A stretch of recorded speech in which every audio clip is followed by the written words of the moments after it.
আমরা অনেকেই জানি চক্ষু মূলত আলাদা একটা ডিপার্টমেন্ট, আমাদের পুরো বডির আলাদা একটা ডিপার্টমেন্ট।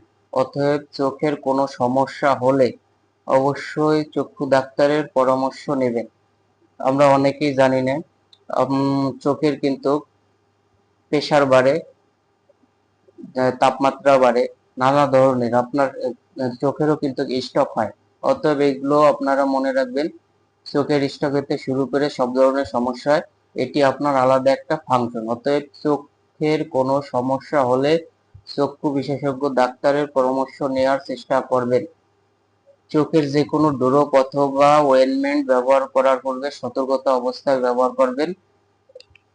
অতএব আপনারা এবং অন্যকে সতর্কভাবে ব্যবস্থাপত্র গ্রহণ করার সিদ্ধান্ত নেবেন এবং দেবেন।